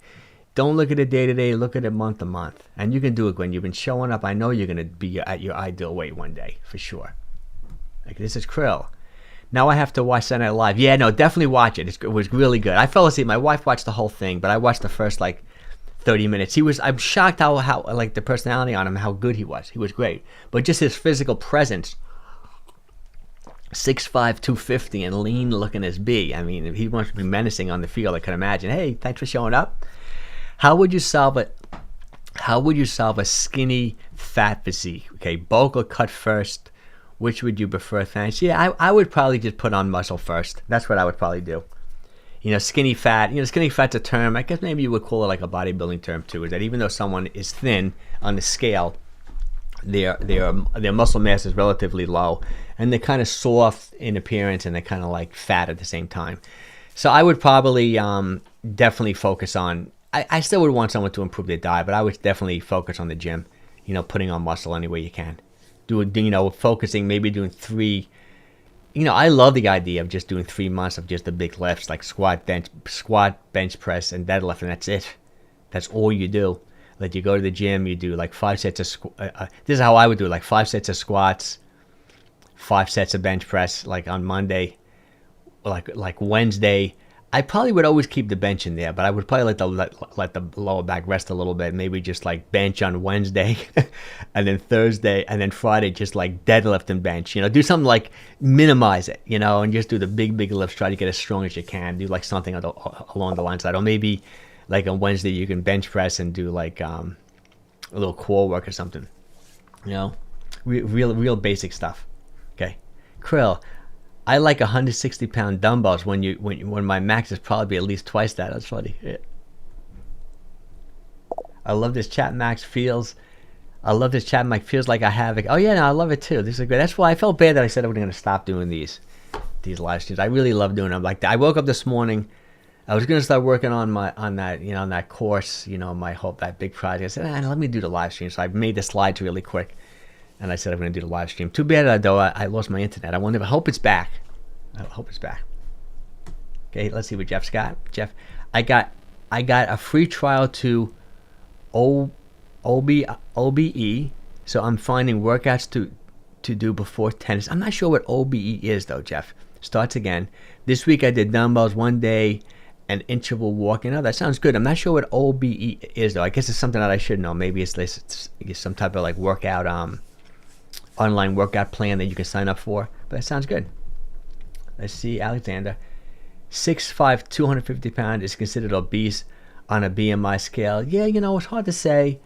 It's really hard to say. It's funny. I had a friend. I don't want to say his name. I haven't seen him in years. Who he was in Mr. Olympia. He didn't win, but he was like. He was a guy looked incredible. I knew him. I went to middle school, high school with him. I wasn't best friends with him, but I worked out right next to him. I was friendly with him, friendly enough to. I don't think I've ever been to his home, but I would hang out with him. And he tried to get in the police force. This is back in his early 20s when I'm not sure if he went to college, but he graduated high school. he wanted to be a professional bodybuilder, but then he said, it's hard to make a living as a professional bodybuilder. So he tried to get on the police force, and he failed the police exam because of his BMI. But he was all muscle.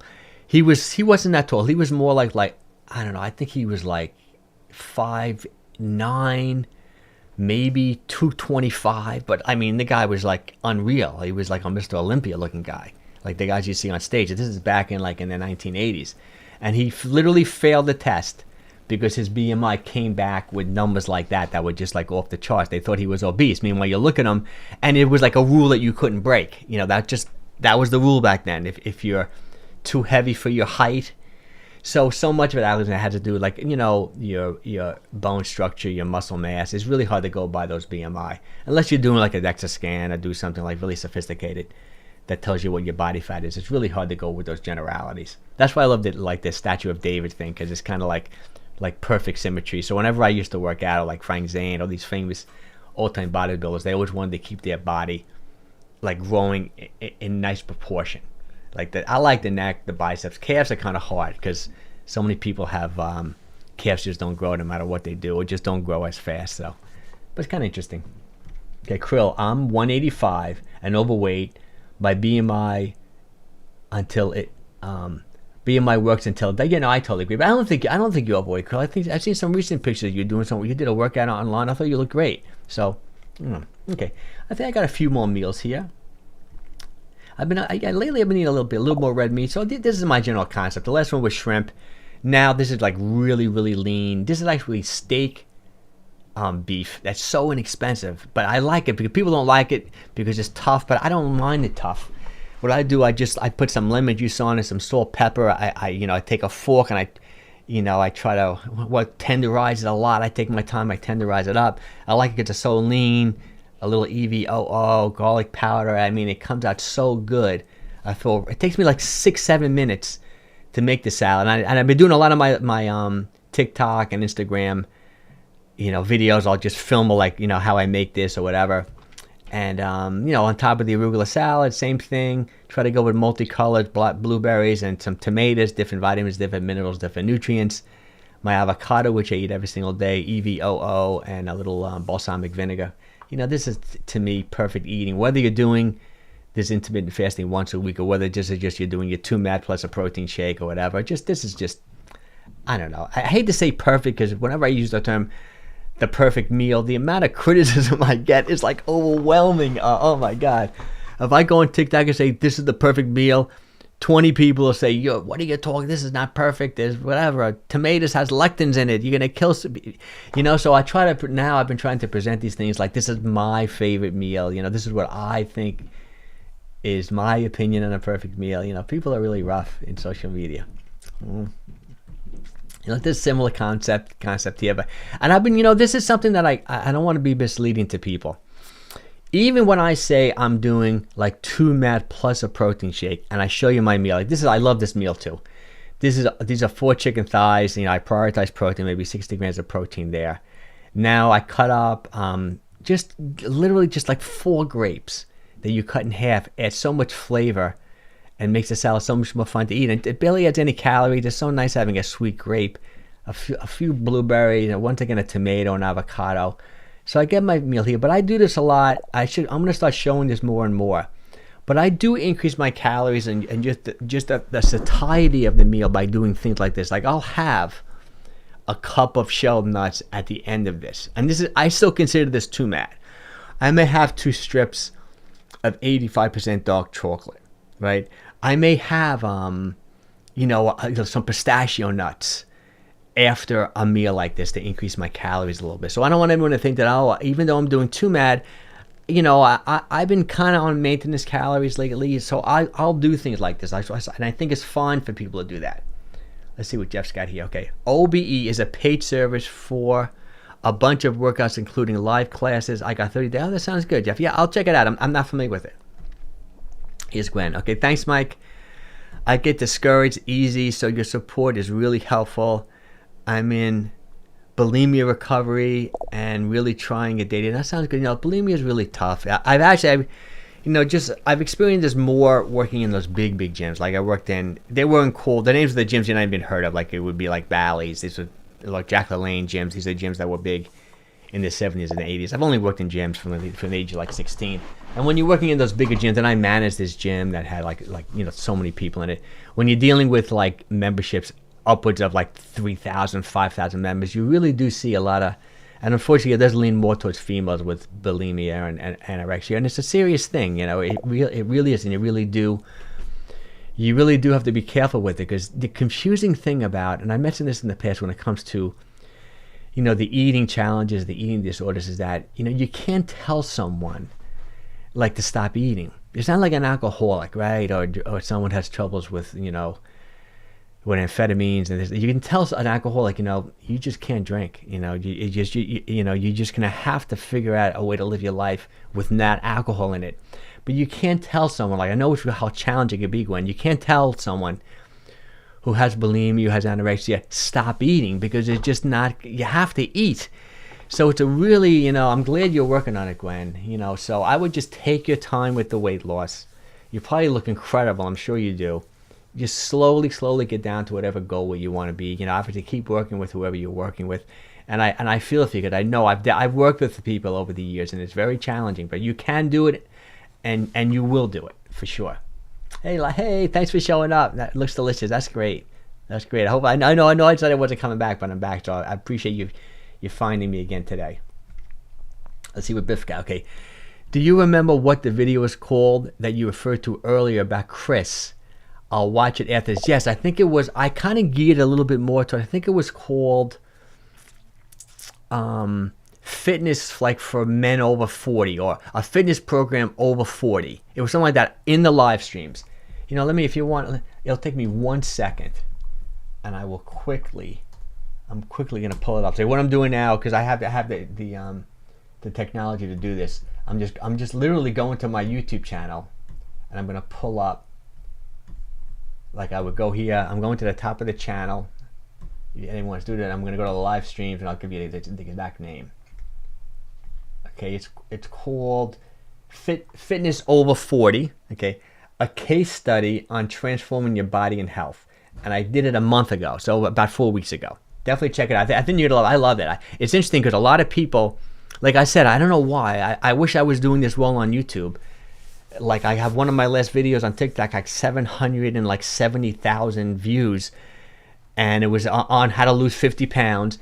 And I've been sending people, Chris, to watch that live stream, because people said to me, I need more help. I said, well, watch this live stream. So many people have contacted me who want to reverse type 2 diabetes, and I keep on sending them to this live stream. I hope they're watching it. Let's see, because with TikTok I only have 1 minute, so how much can I cover in just a quick 1 minute video? Hey, let's see, Connie. Hey, Connie, thanks for showing up. Hey, Mike, thank you for doing this live stream. What do you drink during your meals? Is it better to drink water with your meals? Trying to stop buying Diet Coke too. What about apple cider vinegar? Yes. Okay. This is what I do. A couple things. That's good. Yeah, I would try to stop with the diet soda, just because they probably are making you hungry, even though you may not think so. But that's generally been my experience. Generally, I don't think it's that big of a deal, because generally what happens with the diet soda is that you get that insulin spike, and if you have no calories, like if you're drinking them by themselves, most people do get hungry. But the fact that if you're drinking them with meals, you're probably going to get more of an insulin spike from the meal if you're having it with the meal. So if you can switch away from it, that would be great. I personally don't drink too much when I'm eating, but before a meal, I do this a lot, as I will take a tablespoon of apple cider vinegar and put it in some Pellegrino mineral water, because it's pretty good. There's science on it. It really does help control blood sugar post-meal. It's like taking berberine. Berberine works incredibly well. Works like metformin.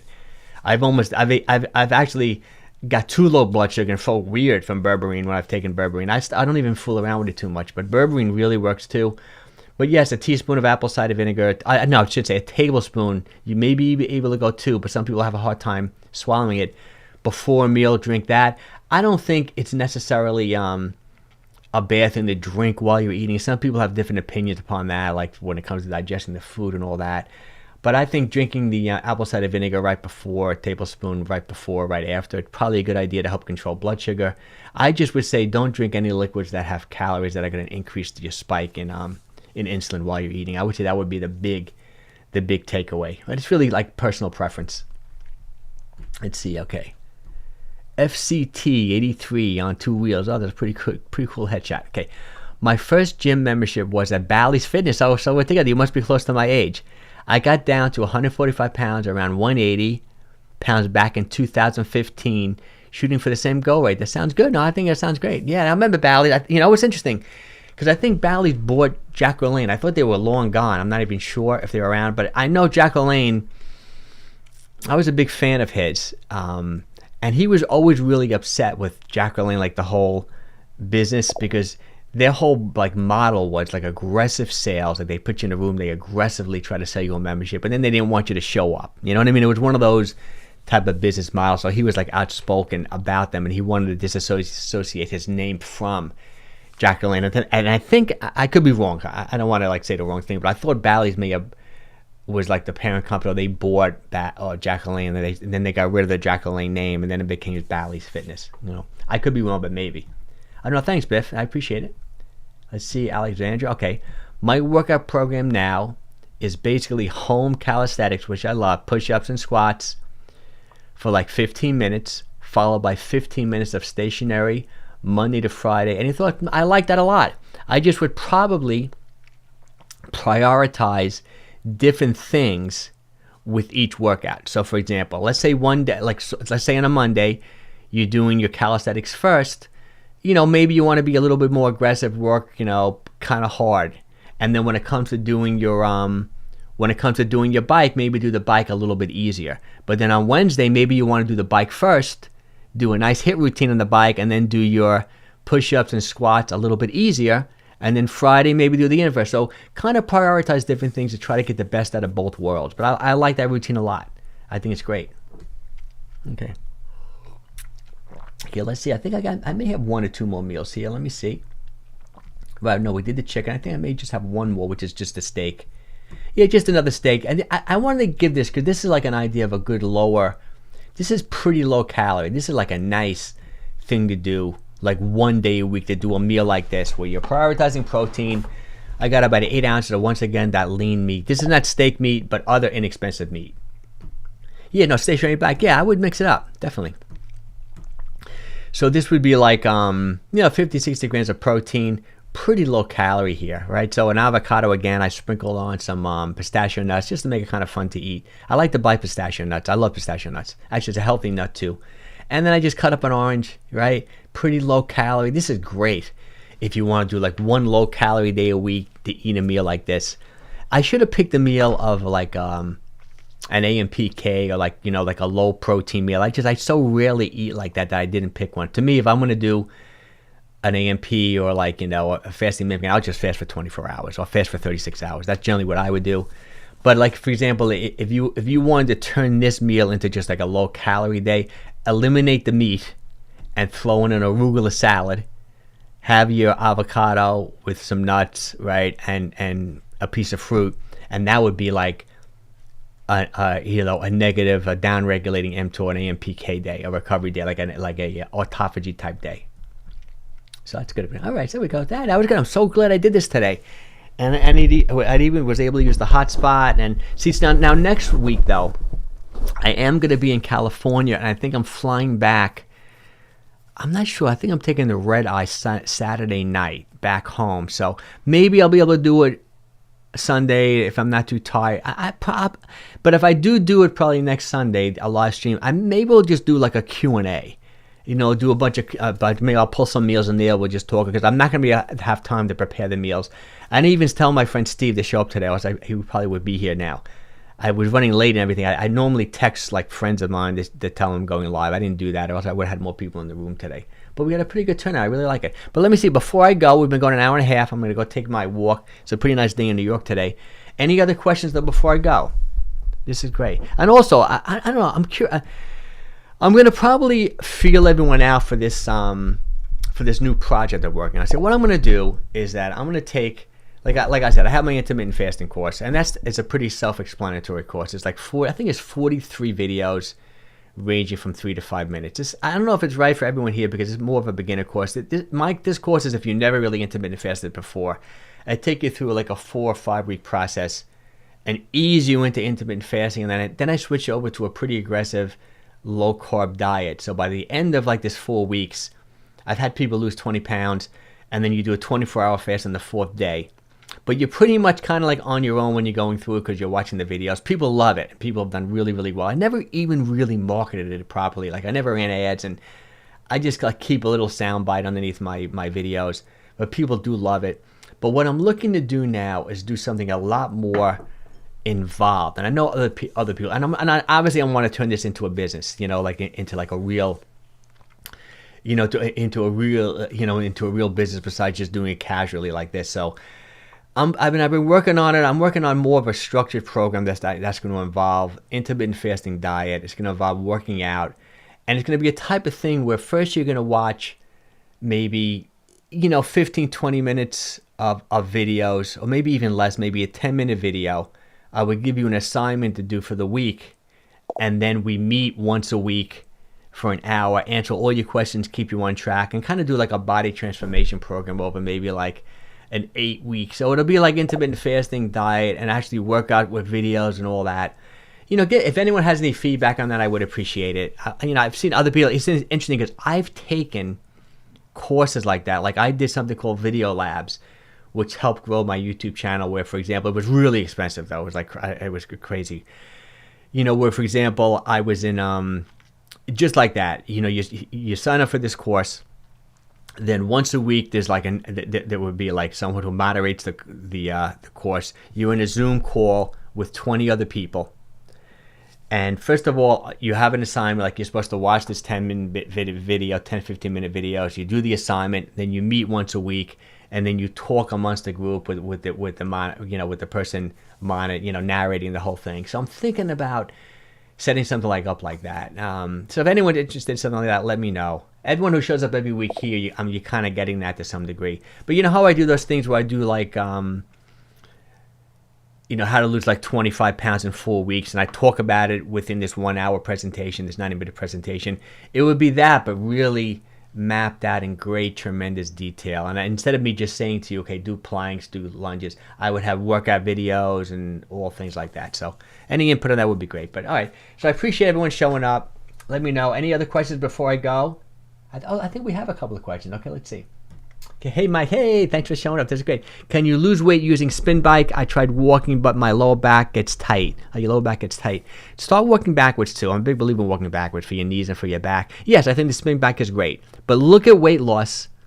See, look at exercise in general. Obviously, exercise helps when you're losing weight. No question about it. But try to control your weight more with your diet. Diet is key. You want to work out to create the response you want. Meaning that you want to do the spin bike to have a strong heart, strong cardiovascular system. Yes, you will burn calories and it's going to help you lose weight. But I'd rather you look at exercise for health and for maintaining muscle mass and flexibility and strength as you get older, and eat in a way, calorie-wise, protein, fiber, eat in a way that's going to control your weight. Here's Deborah. Thanks, Mike. You were always so informative. Love the info. Oh, thanks for showing up, Deborah. I really appreciate it. Hey, Nicholas. Haven't seen you in a while. Thanks for showing up. Hey, Mike. My arms are getting bigger. I feel amazing. Oh, cool, Nicholas. That's good. I know you're lifting some weights. You're at your ideal weight. Really happy for you. That's wonderful. That's great. Biff, sounds really cool. Oh, thanks. Good. Yeah, definitely. Jeff. My son has digestive issues, probably brought on by antibiotics that he took as a teenager. Yeah. Could berberine help him, and what do you recommend? Now, I wouldn't take berberine for that. Berberine is more like it's like a metformin, it's like a diabetes medication, but it's a natural thing. It's like a flower. It helps control blood sugar, and it works on the same mechanism as the metformin does. Some people think it works just as good. I mean, it's really incredible, but it's hard to know how much. It's not like taking a medicine that's been studied with clinical studies like a metformin, and they know the exact amount. But I wouldn't do that antibiotic thing. I would maybe with him. I mean, I'm not sure, but maybe you want to deal with the pre and probiotics and make sure he's eating good fiber. And obviously, Jeff, I'm sure you talked to your doctor about it. I would do something more along the lines of that. And hopefully these things, sometimes these younger guys or gals, they just outgrow it. I would just get him eating as healthy as possible. I'm sure he's exercising or playing sports and be active. And I know it's such a delicate balance of, you want to help your child, yet you don't want to get him thinking that there's something wrong with him. I'm a big believer in all that, like the psychological state of even me and you, Jeff, everyone, when you get older, and even young people. I don't like to plant the seed, especially with my kids when things were bothering them, to overemphasize it and constantly talk about it. And you know what I mean? I've seen like we're using this term delicate balance a lot in the live stream today, but kind of just, I would get him eating good amount of fiber, eating healthy. Protein as a young kid, as a young guy, is so important, and working out and exercising, and hopefully this digestive thing is just going to just dissipate.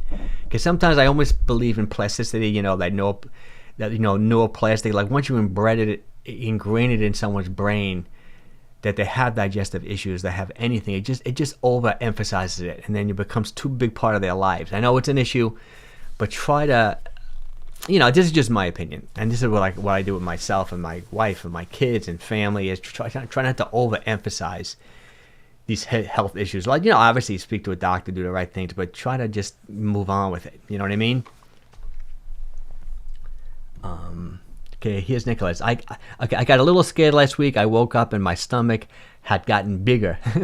Then at the end of the day, it was back to normal. Yeah, you probably just got a little bloated, Nicholas. Maybe just, who knows? Give a little gas, bloated you up. Maybe so many different things. I wouldn't, over scrutinize your body like that. Okay, Mike, I got a question. Did your veins pop out my hands because I lost weight, or I have just developed? Oh, you mean like when your veins start showing? It's hard to say. It's interesting. A bodybuilding trick. I don't want you doing this because you're too young, but a bodybuilding trick is guys would drink like wine before they went on stage, and it makes their veins. It's so many different factors can make your veins pop up. Even nitric oxide. I mean, it could probably help vasodilate. A little bit like that too. Chris, thanks for doing these lives. You're changing lives. Oh, thanks, Chris. What's a great down-to-earth, real, no BS guy? Thanks. So bless your paths crossed. Sorry if I asked too many questions. Hey, Mike. No, you're never asking too many questions. I love the questions. It's great. I mean, you're such a big supporter. You give me a super chat every time you show up. Here. It's great, Chris. I look forward to seeing you. I really appreciate you showing up. Why do you look better after a hot shower? Hard to say. Maybe you're just relaxed. You're like relaxed. You look at yourself and you're relaxed after a hot shower. So you're mentally feeling good and just like physically, look better. Hey, Chris, cool. Make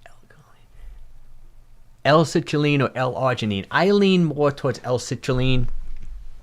It seems like, and people debate, this with me online all the time too. But the studies that I read, and there's ones in my study though, shows that like L-arginine is hard for the body to absorb it when you take it as a supplement, even though it does work to increase nitric oxide. And I personally experimented with both, and L-citrulline I think works better for me, like, because L-citrulline helps the body make L-arginine. It is more expensive. Some people like to take both L-citrulline and L-arginine together, but I do remember reading this, and this is from Frank Zane.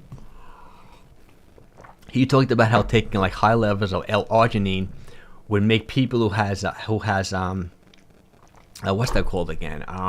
When you get those sores in your mouth, I can't think of it now. Like you get an outbreak of that, like when you get those canker sores and things like that, like high levels of L-arginine.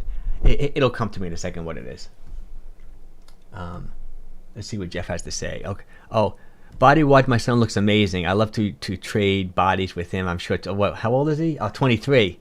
Yeah, it's really just the digestive problems that he has told me about. So something I have to focus on. Just saying, I totally understand, Jeff. I totally understand. I know you're a normal guy and you're treating your son incredibly well, and hopefully these digestive issues will just pass. I remember one time with me even. I went to this is when I was really into surfing. I went to Costa Rica and I was eating those raw clams like in the street. They take like ceviche. They take raw clam and they squeeze lemon juice on it. And I got back from Costa Rica. I was deathly ill. Like I was hospitalized for 3 days. The only time I was ever hospitalized for something like that. Dysentery, just horrible. And it took me, it took me like, oh my God, it took me 3 years, maybe longer. I think I was in my 30s back then, to get my digestive system back to normal. I remember going to all these different specialists. Some guy said, oh, found parasites. They said, I don't think it was that. I just think, first of all, a combination thing. I think it just threw my whole digestive system off. And then psychologically, I just got so upset. I lost like 15 pounds. It was a disaster. And then I just went away. It just as mysteriously as it came, it just disappeared one day, and then I was like back to normal. So digestive system's very complex. Hopefully he's just going to pass for him. Okay. GW or CW for protein. That's what you mean by GW or CW. I'm not sure what you mean by that. Protein X. GW protein would be better for my pocket.